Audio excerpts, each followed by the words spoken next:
It's Friday, and if you're familiar with the show, I bet you were expecting to see Bobby Munson appearing on your screen. But I'd put that sap away for good. No, he'll be back with you very shortly, but not on this episode of the Bravado. No, you get Greenface Killer. I'm finally getting the screen time I finally deserve, and rightfully so, because today on the Bravado, we're giving you a spoiler-free review of the brand new Scream 6 movie that just dropped in theaters. Just got home from seeing this movie, and a lot of stuff went down in this one. And talking about New York, new rules, all sorts of things going down. And was this as different as what they are saying? Well, I guess we could talk a little bit about that, but we're going to tippy-toe around the whole spoiler situation because I don't want to reveal anything. I know that Munson's got killer cuts that you're going to be able to check out Chapter 2 coming up, where him and Ashton are going to be talking all about the spoiler portion of Scream 6. So I'm going to do my best to dance around this one for you guys. Scream 6 taking place a year after the events of the fifth film, which was centered around the Carpenter sisters, Sam and Tara. Of course, Sam being the daughter of Billy Loomis. So again, the question becomes, is she part of this? Is she behind it? Could she be just like her daddy? Well, we're going to find out. What this one does is takes it out to New York City, and a big nod to Scream 2, which decided to go outside the norm and take it outside of Woodsboro. Same thing going on here. And there were a lot of big nods to Scream 2 throughout this entire film.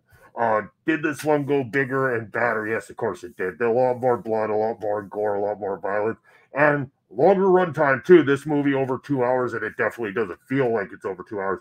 I've seen a lot of people saying that the first 2/3 of this movie were great, with the last third being a little bit stale, something that they didn't care for so much. Well, I'll disagree to a point. I see where they're coming from, and I can get behind the logic of where most people's heads are at. I completely disagree, and I hope that it doesn't deter people from thinking that the reveal is a bad reveal. The reveal is far from a bad reveal. In fact, I loved the reveal in this movie. I thought the reveal was spot on for what I was hoping for going into this whole thing. So yes, a great reveal in my opinion. There is some things towards that last final third that start to get a little on the hokey side. So of course I see where people's heads are at. I definitely can relate to them, and without giving too much away, I see it. And I feel you, and I understand. But again, this is the 6th movie in a slasher film. What the hell were you all expecting? I mean, come on! It's horror movies.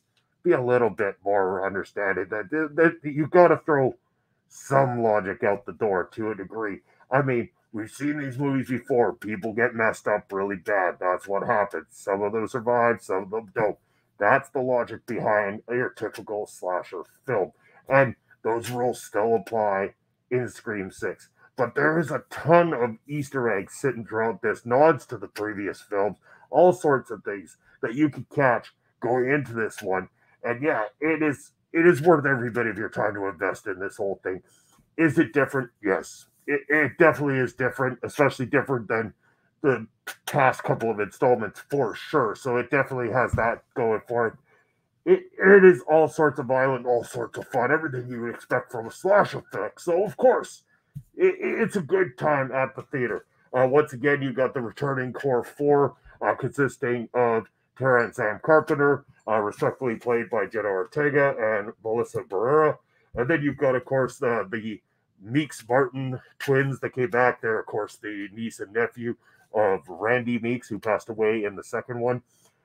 This one, we, of course, are introduced to the shrine of all the Ghostface killers at some point in time. This was a nice little homage, little tidbits that you could find throughout. I know we were picking apart throughout the trailer. Everybody watched it, trying to find little hints towards who could be behind this and all sorts of stuff. And there's a lot of cool stuff going on in there. It's a very cool shrine that was put together. Very, very interesting stuff that goes down within there. Pay very close attention when they're in there because there's all sorts of things you'll find. Big throwbacks to the other films. So this one, it's going to get a big old thumbs up from Greenface. The directors do a fantastic job of, keeping things, on the level, doing a great job of keeping those jump scares coming out, keeping the kills looking really good and creative. Again, a lot of people complaining that, Ghostface doesn't use a shotgun. They never use a gun until the final scene. Who cares? This movie goes against the grain in a few ways. In fact, the opening scene of this film, the kill scene at the beginning of the movie, is 100% one against the grain when it comes to all of the other previous installments of this franchise. Again, how do you one up something that's already been done? The expectations of people and stuff like that. We expect an opening scene. Someone's going to get a call. Someone's going to get killed. Yes, they know what they're doing. That's the direction it was going.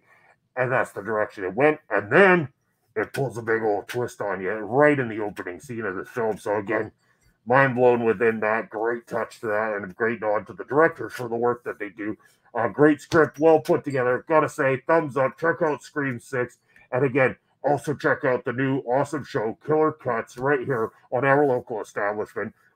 Great show to go watch. Go find out what the predictions of both Bobby and Astrid were going into this thing. And then you get to soon find out their full spoiler review as well, too.